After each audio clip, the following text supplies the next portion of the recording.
What is up, guys, and welcome to another episode of Guarani Vision, the first ever podcast dedicated to Paraguayan football in English. As always, I'm Roberto Rojas, and joining me are my two great co-hosts, Federico Perez and Ralph Hanna. And guys, we are back with the Albi Rojas shirt for one last time this year. It is a bit emotional to always wear this shirt, especially since Paraguay qualified, but we do have two friendlies happening for the Albi Roja. They are actually here locally, here stateside. They are taking on the United States in Philadelphia on Saturday before they travel all the way to Texas in San Antonio to take on Mexico. We'll talk about those two friendlies in just a bit. We also have to mention what's been going on with the U17 World Cup as Paraguay are marching on into the round of 32, but a big rival awaits them in that matchup. And then obviously we got to mention of what's been going on in the local league. Obviously the Clausura has been really heated, and we'll talk about that a little bit, but of course the big one is the Copa Paraguay. The Copa Paraguay final is happening this weekend. Two teams, two underdogs, really, two Davids, as we say, in the David Goliath comparisons, fighting it out for their first ever title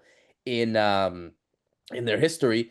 So yeah, it's a lot going on in the country, but obviously the big talk, I guess, now with the Clausura not playing games this weekend, and obviously all around the world, teams are qualifying for the World Cup. Obviously big games in Europe and Africa and North America. In South America, it's chill. We're here relaxing, just preparing for the friendlies before the big World Cup draw happening in about 3 weeks' time on December 5th. That's the big game. That's the circle that everyone's gonna have on their calendar for that. But of course, we got two more games to see what Paraguay can do before those games. So I'll go to Fede first on this one. Fede, before we go into the chat against the U.S. and Mexico, I guess, what is the vibe over there heading into these two games? They are the last two games. It really is sort of always special when Paraguay are playing, and obviously the hype that continues with them ever since they qualified for the World Cup is there. And obviously, with these two games against two co-hosts, something that not a lot of teams around the world can be able to do. It's I think it's good to sort of feel as if though, and I'm sure for all these Paraguayan players that are there, and looking at the photos and the videos of them training in Delaware. Actually, they're staying in Delaware, but they play in Chester. They are going to get used to those environments, kind of getting used to it, because in about 7 months' time, they will be back in North America for the World Cup.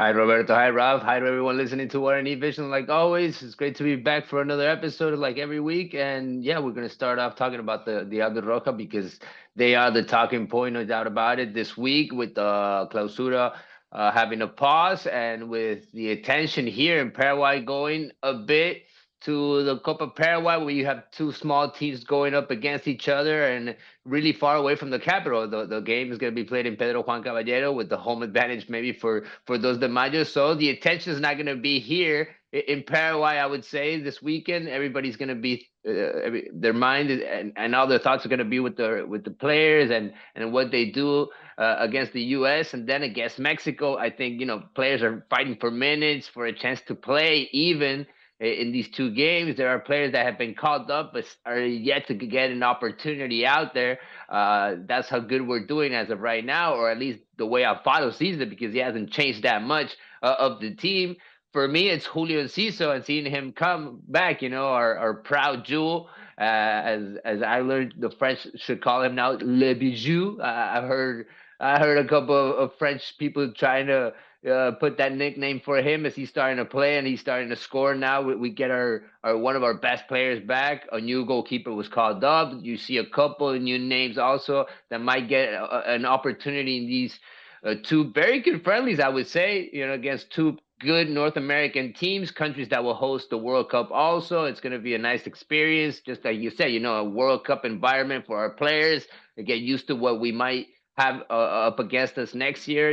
Grounds that some are very familiar, because out of the 28 players, we do have a lot of them that play in the MLS. So it might even be important FIFA ranking points, right? Because I was thinking about this situation and heading into that draw that you talked about, Roberto. I mean, these are the last two of the year, and these might be the last two games that are going to be considered into that ranking. We lost the last two games in that Asian tour, so we have an opportunity to bounce back and get the results, because I felt like Alfaro not just wanted to try out players, he's also trying to win these games.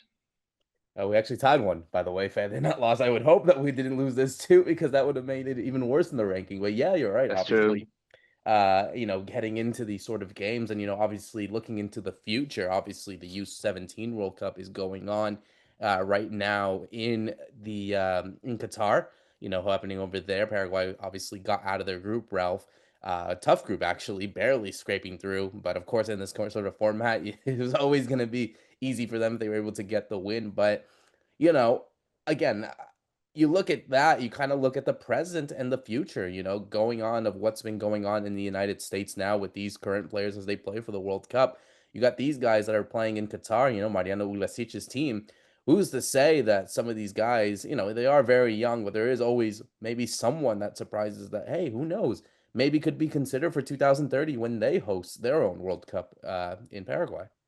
Yeah, that's right. Hi, everybody. Good to be back on the show. And it's been interesting, the U17s, because they came in of the three qualified teams we had this year, because we had the under 20s that they got to the knockout round. We had the girls under 17s also got to the knockout round, and now these guys are getting through to the knockout rounds. Of the three, this is maybe the team or the group of players we had the most hope about, because this was the team that had won the under 15s back in 2024.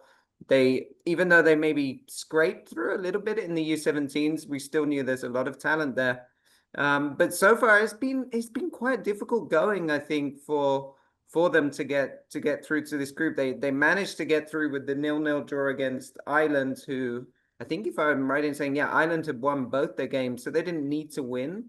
But it was a very kind of tough game, and a lot of fouls, a lot of like misplaced passes as Paraguay tried to play quite direct. And so we've seen, I don't know, I haven't been so convinced by them as they get into the knockout round.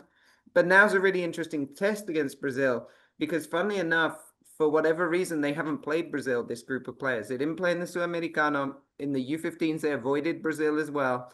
So now we get to see the first time, how they really shape up. And it's Brazil that had a surprise. They had a surprise draw with Zambia, I think.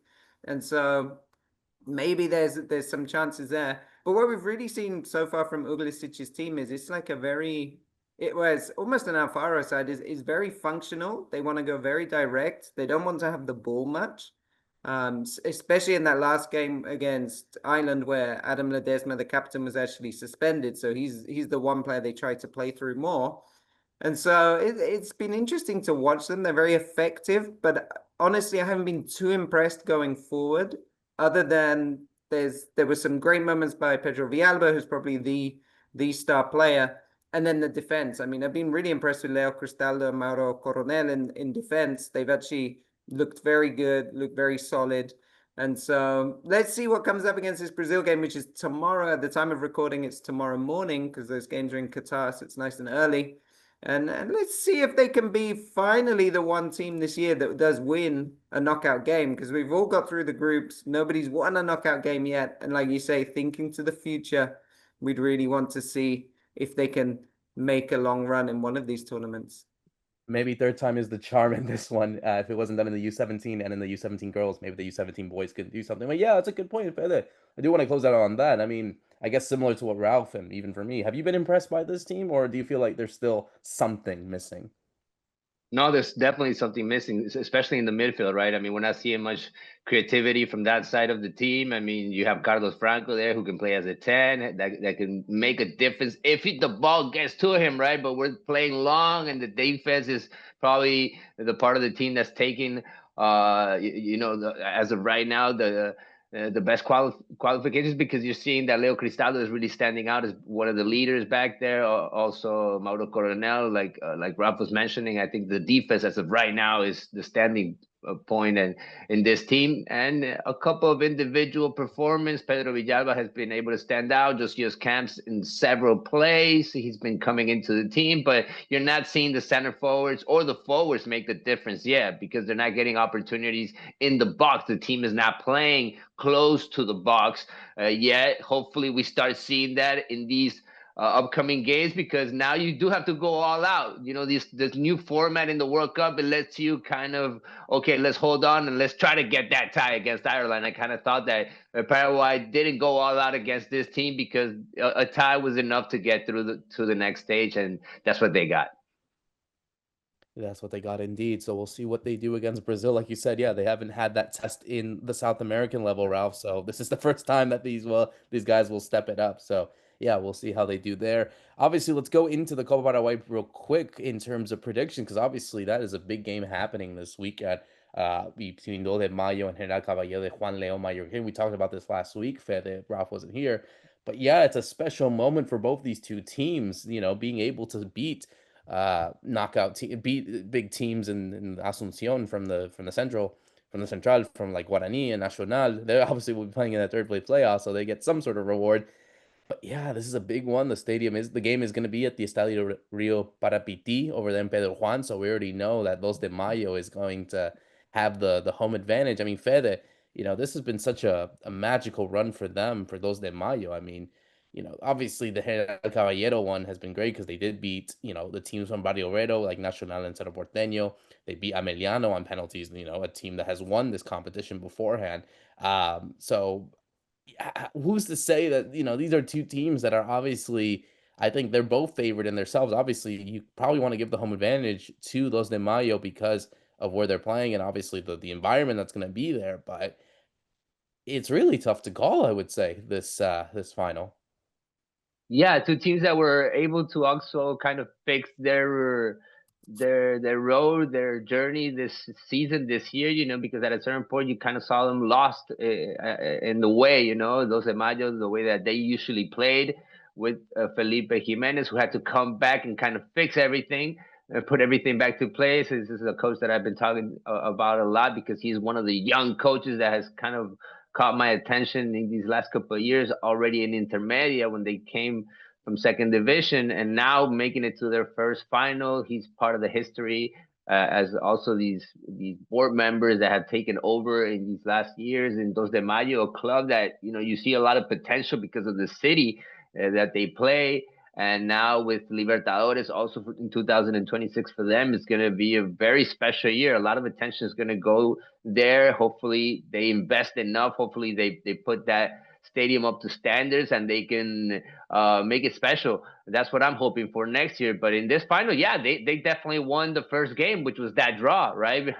To see where they were going to play. It was going to be a different atmosphere if they would have played in Juan León Mallorquín. It's a smaller city. I would even say it's a town, not a city. That's how small it is. And it's a totally different thing now playing in Pedro Juan Caballero. It's going to be a packed house. It might be a stadium that we've never seen before because they played before against Cerro and Olimpia, but I don't think they've ever played a final there like they're going to play this one. So they're definitely going to have the pressure, but they should use it as an advantage. And I think they are favorites as of going into this game because, for General Caballero, they have a couple of players that can stand out. They also have a very good coach. These are two very well-coached teams, but I think Dos de Mayo is the team that has better players, and this is the team that I like. This is the team that I'm putting in the favor in this head-to-head, Ralph. I don't know what you think about it. If you want to give it to the underdog in this underdog game that we're going to have against these two rivals. Yeah, it would be a big surprise if General Caballero win. I think, knowing that they're currently being relegated. I mean, they are going to be relegated, and even looking at the more recent form, Dos de Mayo, like Fede picked up on, since Felipe Jimenez came back as coach, they've improved again.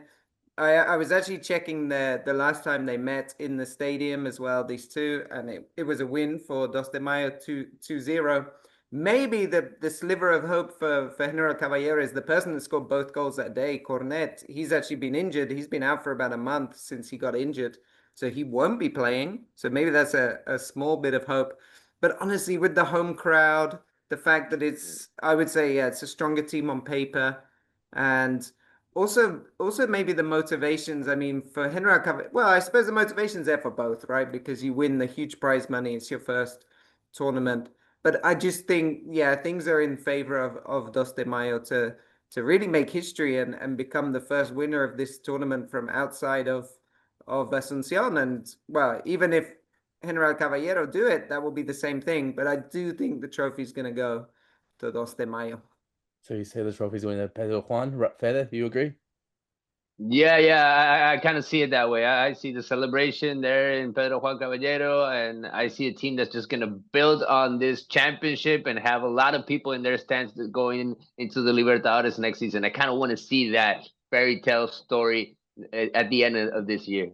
It really removes sort of the decentralization that Paraguay has, obviously in Asunción, and being able to take teams from outside. We've been seeing a little bit of that in the Sudamericana with some teams there, but something like this, obviously playing in the Libertadores is a huge deal. So for that to happen, I think is big for them. So yeah, I think Dos de Mayo will do it, and I think they will end up. It'll be a big celebration over there in Pedro Juan as we switch gears to what might be a big celebration for the Paraguayan community here in the United States. Obviously, they got the two friendlies happening in Pennsylvania and in Texas. The first one is against the United States over there in Chester. So they'll be playing at Subaru Park, the home of the Philadelphia Union.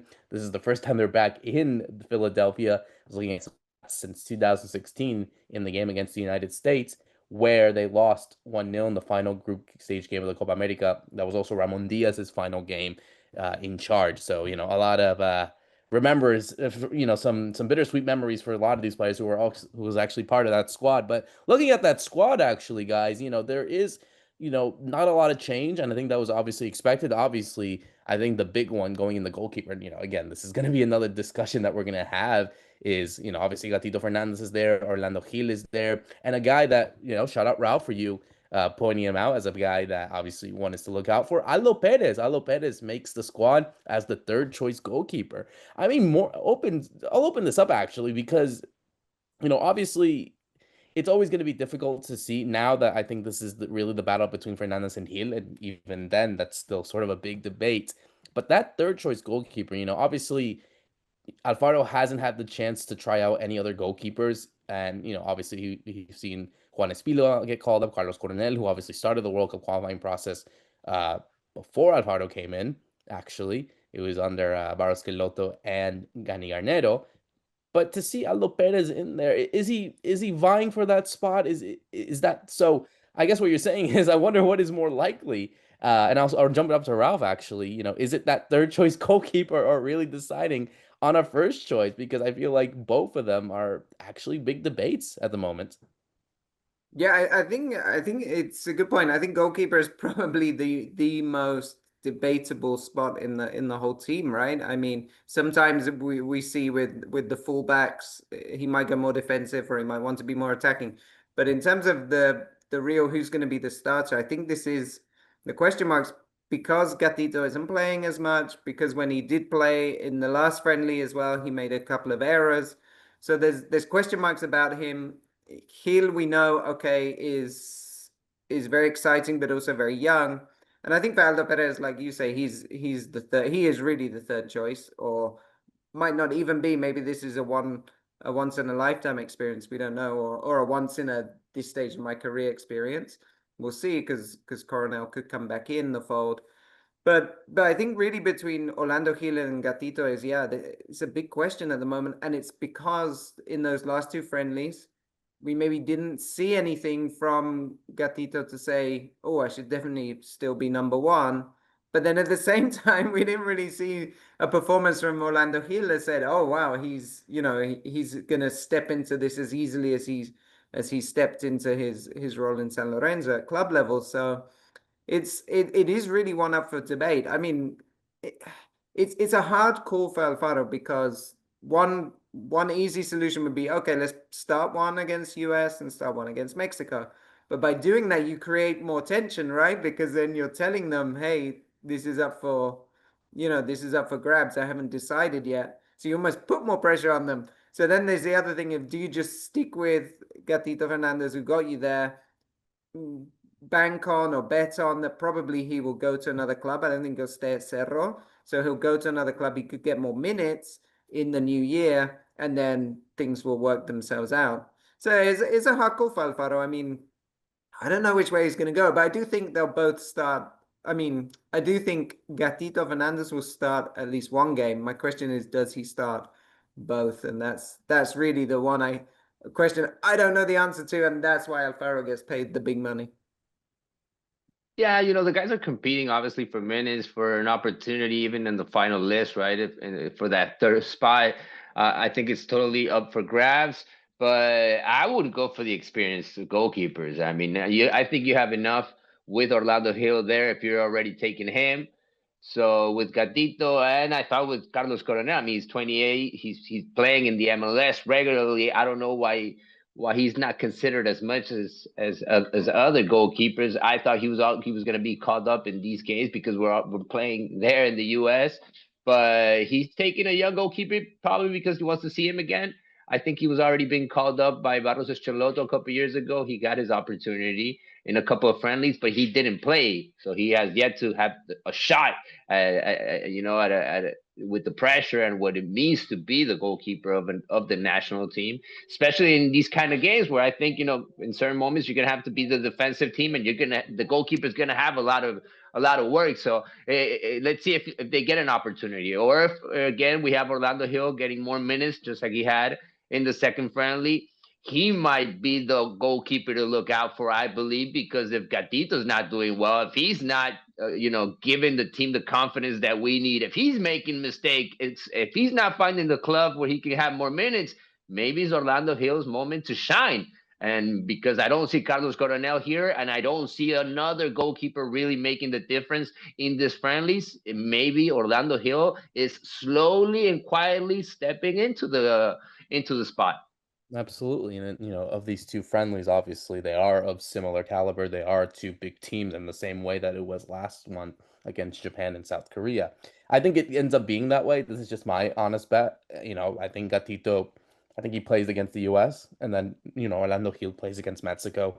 If you want to go base it off experience and all that, this is just my estimation, but it could be different. But, it also depends on performance as well. Certainly I don't know if the heel game was because of the performance that happened to Gatito. Maybe things have been made. Maybe things will be different. Obviously, we'll talk about predictions afterwards, but that could be all circumstance as well. That whatever happens in the game against the U.S. could influence if he gets a chance in the second game, or if it goes badly, it goes into another player. Another position that is also up for grabs. And looking at the defense, obviously you have the standards player, all the big names here.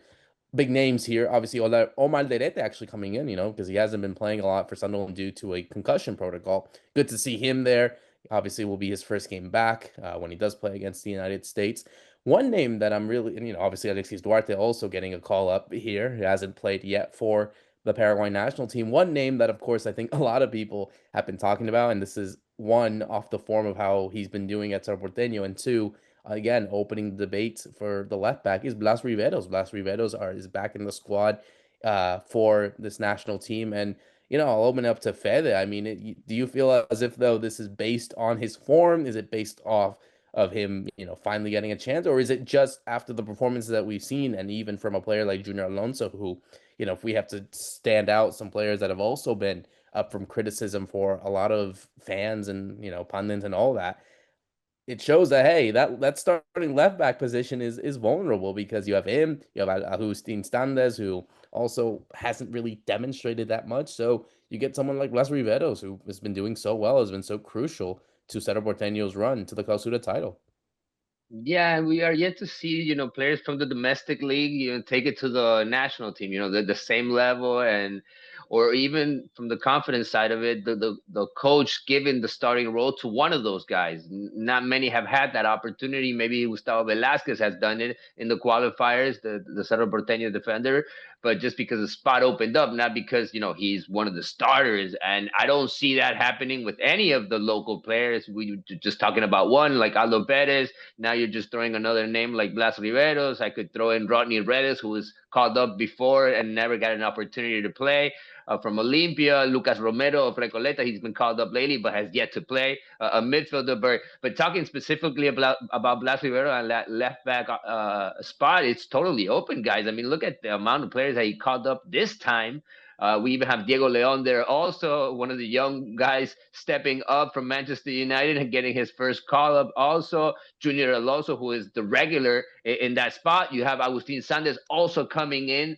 He's coming back into consideration. And you just mentioned Blas Riveros, who I think has been really one of the standout points in Cerro Porteño during this whole semester. He has definitely been one of the better players in this team, and he kind of took over in that same position where Diego Leon was really killing it last season around. So it's really nice to see both of them now in the same team fighting for an opportunity in the national team. But hey, I just mentioned 4-5 names for just one spot. I don't know where Alfaro is going to fit all of these names. There's definitely going to be some sort of filter in these friendlies, and they're going to have to show their stuff, and they're probably not going to have that many minutes because as of right now, I think nobody's taking that spot away from Junior Alonso. He's been doing a good job so far. I don't know if Rob thinks that we need to attack more on that side.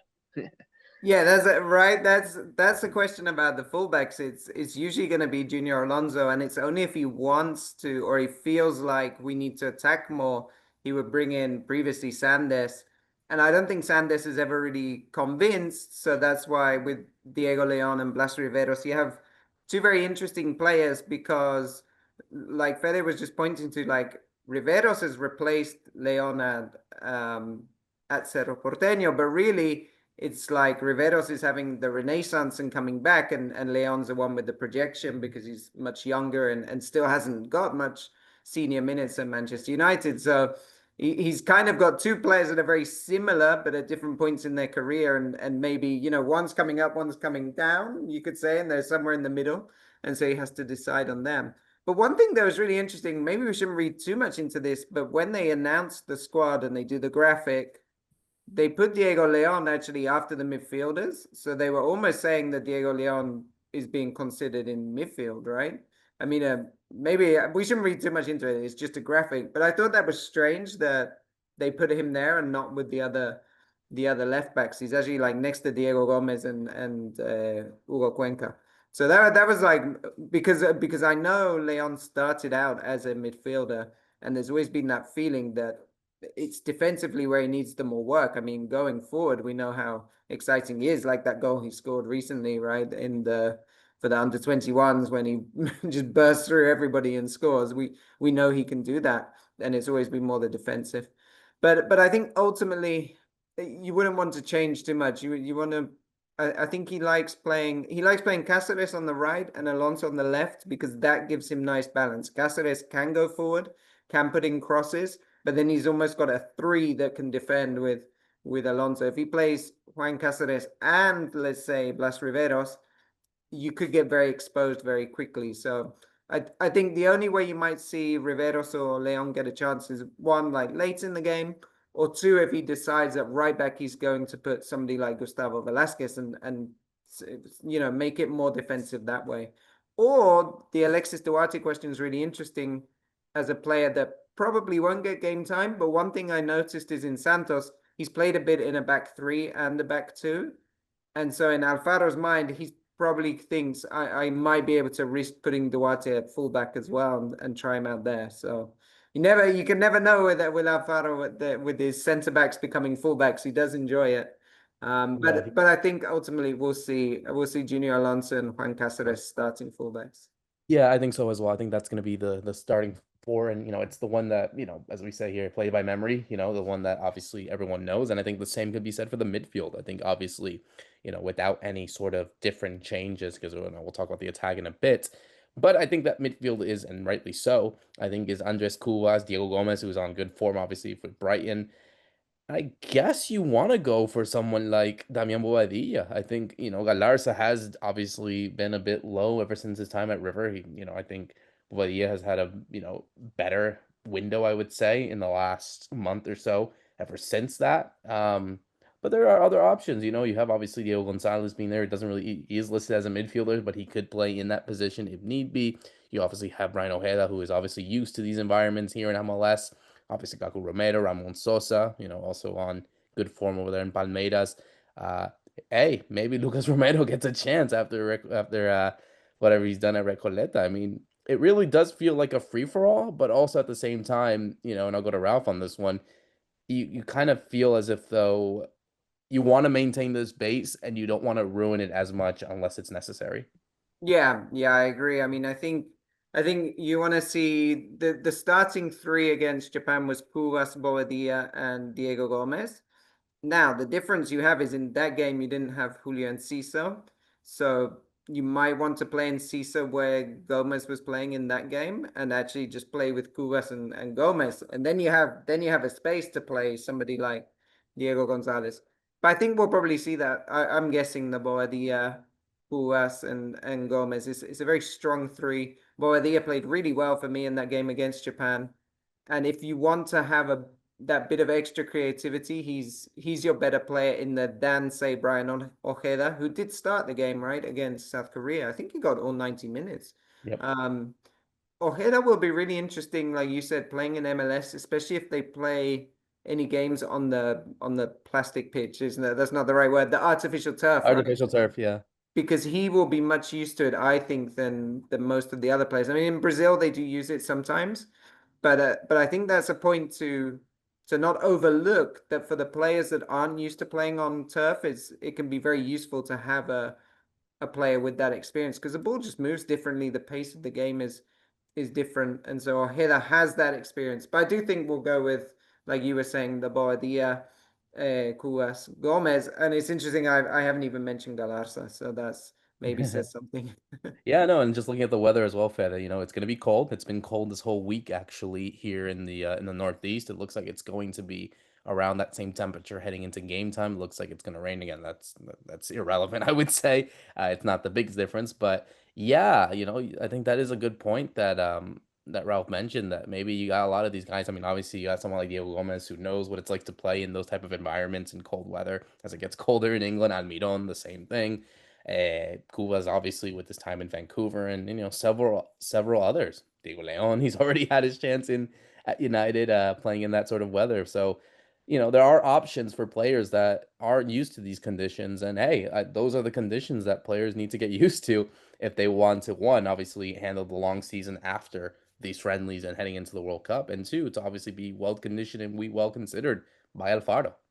Yeah, and I'm feeling good about our chances, guys. I mean, going into these two games, because of the rivals, I wasn't feeling good about the Asian tour because first of all, the trip, it's a long trip. You get there, you're tired, and you're going up against teams that, they have the home advantage, they have the fans by their side.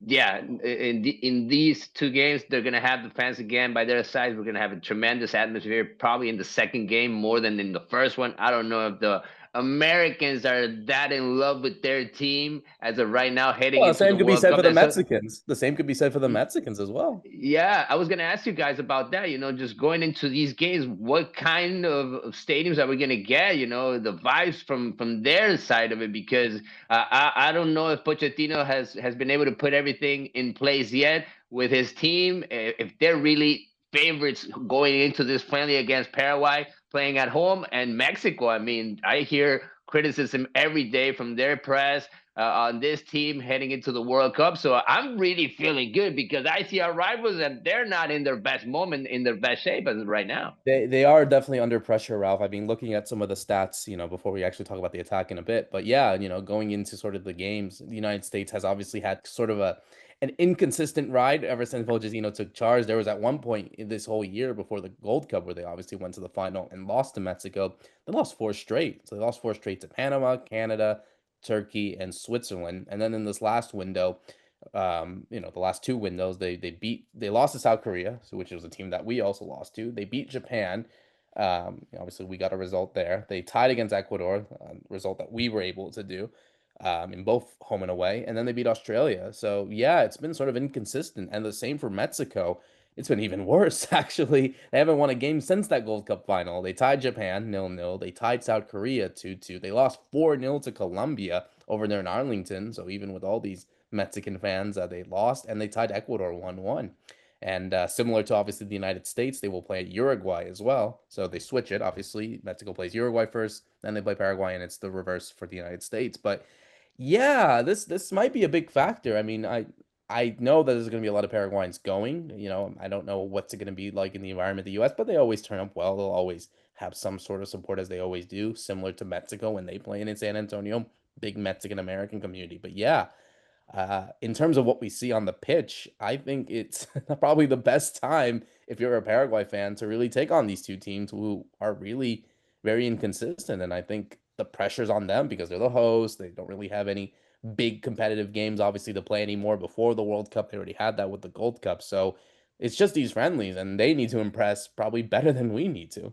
Yeah, I would say so, especially for the US based on some of those games you mentioned. I think is the ones that they lost were the competitive ones, right? And so Hmm. they haven't really had much success in competitive games yet, except for the very easy like Gold Cup group stage kind of thing. Whereas Paraguay's just come through this very grueling World Cup qualifiers where they have beaten Argentina in a competitive game, they have beaten Brazil. So I think maybe that little edge could give Paraguay something in this match against the US. Um, the other thing being, I'm really interested that Alfaro and Pochettino face each other for the first time. It almost blows my mind because these are players that they, even though they're from the same province, right? They're both from Santa Fe. They overlapped a little bit as players when Alfaro was ending his career. Pochettino was starting, but at the time Alfaro was playing in Segunda, so I don't think they ever crossed over. They've been managers for such a long time, both of them, but never quite together. And it's funny because they were both linked for the Mexico job, right, around 2022. When Alfaro left Boca, I think it was Pochettino was maybe going to come back because I think he just lost or he hadn't made the Tottenham job yet. I can't remember, but it was I think something it was like that. after. Yeah, I think it was It was just after his. after, right? Yep. And they ended up going with Miguel Angel Russo, but they're like these two people or two personalities from Argentina that have always been in this same sphere without actually coming together, and now they finally meet each other. So I'm very interested to see like how the game plays out in that sense, like who will have the upper hand tactically. You would guess Alfaro because of the experience of knowing what he's like, but it shouldn't be. He's playing against a manager that got to a Champions League final, so we shouldn't kind of underestimate that either. So I'm very excited by this part. But going back to just thinking about pressure and that kind of thing, yeah, definitely on the US because they haven't been able to do it competitively yet. So I think it's been hard for them. Yeah, and the same thing for Mexico as well. I mean, yeah, they obviously got their wins against the United States, but they also kind of not showed up aside from that Gold Cup. And, obviously you're looking at the big games, I would say they lost 4-2 to Switzerland back in June. And then obviously in these sort of games that they played against Asian opposition and South American opposition, they haven't impressed as well. So yeah, and obviously they have to take on two more South American opposition after that. So it's going to be very interesting. I wanted to obviously close on the roster real quick and looking at the attack because obviously the big one is Julio Enciso returning. Obviously his first call up ever since June when he played the last two qualifiers against Uruguay where he scored the penalty and of course the game against Brazil before he had to do surgery and had to miss out for a few months. And he's back on the score sheet at Strasbourg, Fede. He's back on the score sheet. Back scoring over there in France. He's been playing a lot under the new manager, his new manager Liam Ronsignor. Obviously, Strasbourg are doing very well actually in the league. They're right there in the fight with PSG and Marseille and all those teams. I'm really concerned about Antonio Sanabria actually. I'm really concerned. He hasn't scored um, since for Paraguay since that magical bicycle kick literally almost a year ago. And obviously, you got players like Alex Arce who just won the title with Independiente Rivadavia, Ronaldo Martinez, who is scoring very well over there, Platense. So, similar to the goalkeeper, similar to the left back position, the striker position is still up in arms. And you have in the last game, obviously, two guys who scored, Almiron and Gomez. They're not strikers, and Gomez, you might as well call him a striker if he's scoring all these goals right now for Brighton. But yeah, I think for the natural number nine, I think it's still open because obviously you got you obviously have someone like Ronaldo Martinez, really convincing Alfaro. That's why he's continuing to get called up. Same for Alex Arce. Antonio Sanabria is always going to be there. But yeah, it feels like it's still going to be open to see who, with Julio on the left and obviously Almiron on the right, who supports them in that front three. Well, I kind of saw with Matias Galarza and these last couple of friendlies guys, when they come to the national team, they can be their better selves. So I'm thinking the same thing can happen with Tony Sanabria. He can hopefully score at least a goal in one of these two games to end the year, on a good note. And hopefully that does happen, not just for him, for Alex Arce, also for Ronaldo Martinez, who has been on a streak with his club in Argentina, but has yet to, being able to liberate himself with the national team. Hopefully that happens for at least a couple of these guys against the U.S. or Mexico, and hopefully some of these guys can also carry the moment. I'm talking about rewarding a player like Diego Gonzalez, who really made a difference in the last two games. So I'm hoping that the attack is going to be probably the best out of these two games, and because we have Julio Enciso back, because we're getting that exciting player that makes a difference. Hopefully, he is his better self again, and can really link up with these players that he's been playing lately. Almiron, Tony Sanabria, they really understand each other there. I think they're the three players that are going to start. If you're thinking from this list at least, but there's opportunities definitely for the others. I think everybody's going to have a chance to score on these two games, and they're all going to play, guys. I mean, Julio Enciso is yet to have 90 minutes constantly in his club, so I think they're going to take him slow because they want to have the better Enciso going into the World Cup. Yeah, about to say, closing out on the attack, the inclusion of Enciso is big. And, I think for a lot of the Americans in Mexico, players, coaches, fans, whatever, they're all looking at this. I think they're all going to keep their eye on Enciso because I feel like, as much as Diego Gomez is someone that's obviously scoring at Brighton and, obviously has been doing so well over there in the Premier League, everyone knows Almiron for his time in Atlanta and obviously playing in at Newcastle and all that. I think all the eyes on sort of the X factor in terms of performances for the national team, it's going to be Julio. Yeah, and Ciso is he's the exciting player, isn't he? Because he's the one that will do something different, unexpected, score from distance. And so I think he's the person that attracts crowds and especially neutrals to games. And that's also the harder part to defend against with Enciso. He can be the frustrating player when on your team because he's not always doing exactly what he should be doing, but then that's what makes him so difficult to defend against. And he's really the difference. About Sanabria, yeah, I had similar thoughts to you, Roberto. Like he's not doing very very well at Cremonense. He hasn't even been playing recently, right? He was out injured the last two games, I think. And in Mhm. those time, if I remember rightly, Vardy scored or he scored two or so he's slowly losing his place in the pecking order. But going back to the friendlies against Japan and South Korea, there was a notable difference when he came on against South Korea in terms of his movements, his ability to hold up. So you sort of remember he has that quality. The one player I think to keep an eye on that's not in the squad is Isidro Pita, who was getting games before. He's been injured. He's now back. I think he scored one in two games since he came back, or one in three games. So maybe that's someone you end up seeing again in March as you try and fill out this circle because it's this question of you have the quality is Sanabria, apart from Enciso, right, of the out and out striker. The quality is Sanabria, but then the form is Martinez. But then when Martinez comes to the national team, he can't really do the league form. Alex Arce has been the same in the past. And so it's like, do you just always go with Sanabria and knowing the quality is there? Or do you have somebody that can almost combine these two things? And so it's been a hard one to find for Alfaro. But I think ultimately the way Paraguay play, you can afford to have a striker like Sanabria who isn't always scoring. It's what he does building up and bringing other players into the game, which can be useful because we're just talking about the star player is going to be Enciso. And if you can bring in players like Almiron on one side and maybe a Diego Gonzalez or somebody or Ramon Sosa on the other side, then you can almost make up for your lack of goals because of your build up and your link up play.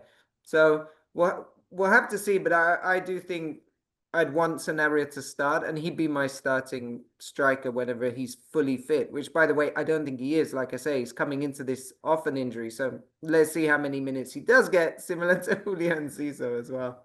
Yeah, no, totally. I think it's going to be interesting in these two games to see, who really is up to the standard, I guess, and who obviously has been performing as well as he should. So heading into these games, I guess the big one that we always like to talk about are predictions, and obviously let's go to the U.S. They'll be playing on the 15th of this Saturday over there in Chester.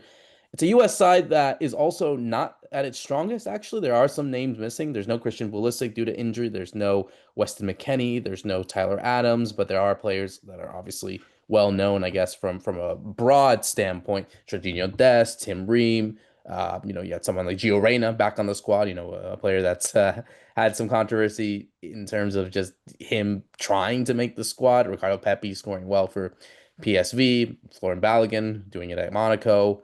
Diego Luna had a really good Gold Cup. Brandon Aronson, who has been playing for Leeds over there in the Premier League. So you have a mixed bag of talent here. I'm gonna go first on this one because obviously Paraguayan American, and I'm gonna give you the more political answer. But it's not even just political; it's just how I feel. I think the U.S. really needs to obviously step it up as best as they can. And looking at some of the stats that I put here in the chat, it's Paraguay really need to win on American soil. They haven't done it in a long time. They haven't beaten the U.S. since 2011. The last time that they played a friendly over there in Nashville. They won 1-0, goal from Tacuara Cardoso.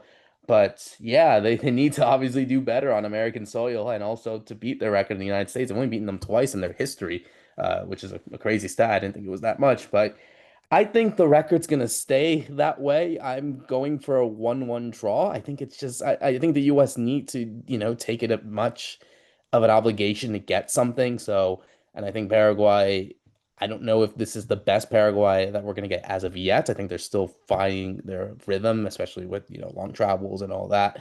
But I just see a tight affair. I think these two teams always have tight affairs. They're very similar in the way that they play, very physical, and, very much direct in the way that they play. So I'm gonna go for a 1-1. I'm gonna go for a 1-1, and I'll put myself on the line with a score. With who's gonna score. I'll say Enciso scores the opener for Paraguay, but then Pepe gets the equalizer for that game in Chester. Ralph, what do you say?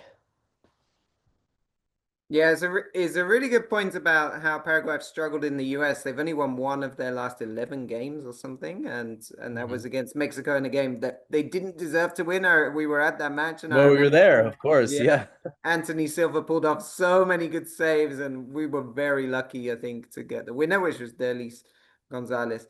Mhm. So yeah, I also find it hard to see Paraguay winning this match. But maybe I'll go a bit more exciting and we'll get a 2-2 like we did in Japan.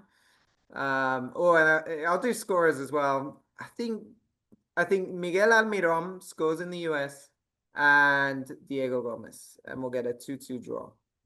Fede? You guys, I can tell you guys live in the U.S. You guys are wearing that jersey. No, I'm on a high with this team, and with Julio coming back, I think he's gonna get on the scoring sheet. I think he's at least gonna score one, and I think we're actually gonna score twice. So I'm gonna go with a 2-1, a win Mm. for Paraguay. Obviously, the U.S. need to do something in a game like this, so they might even get the upper hand on us. They might come out hungry and score first, but I think we're going to show our strengths. We're going to come back. This team has always been up for a fight, and they did it several times in the qualifiers in an atmosphere like this one again. No matter if it's cold, if it's hot, if it's raining, this team needs to make it happen, start building again with good games, and I want to get on that winning streak again. It's going to be very interesting, and obviously I'll be there. I'll be heading to Philadelphia tomorrow. I'll be at the press conference and seeing all the thing and the vibe and what's going to be over there because a lot of Paraguayans are going to be there, and it's going to be sort of an atmosphere that obviously is going to get used to for the World Cup. See what kind of the vibe is, sort of a preview. Heading into the Mexico game, just to close it out, obviously this is another interesting Mexico side by Javier Aguirre.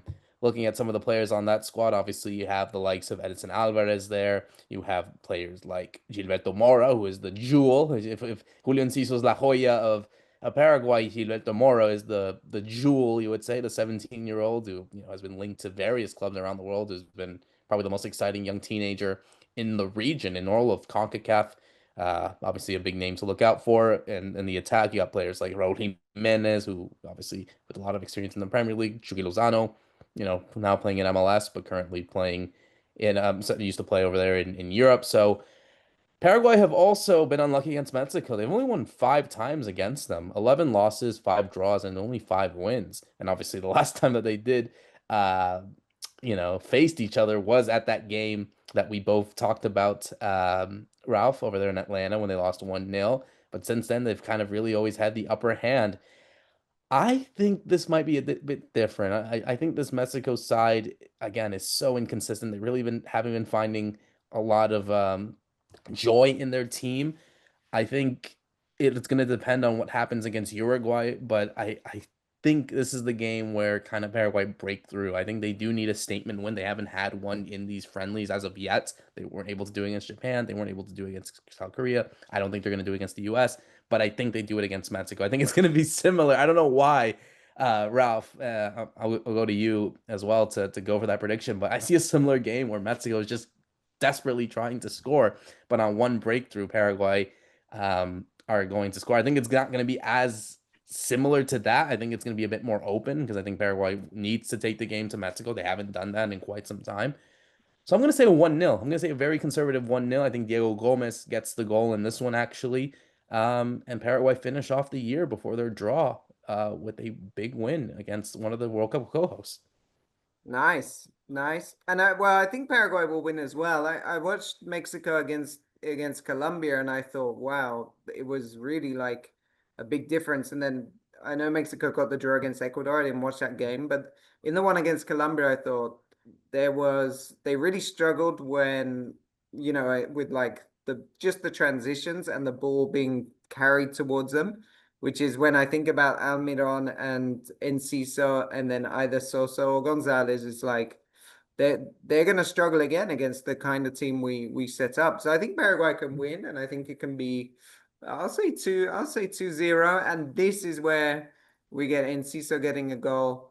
And hey, maybe Sanabria. Sanabria is going to break his duck and score finally for the national team again, and we'll win 2-0 out there in San Antonio.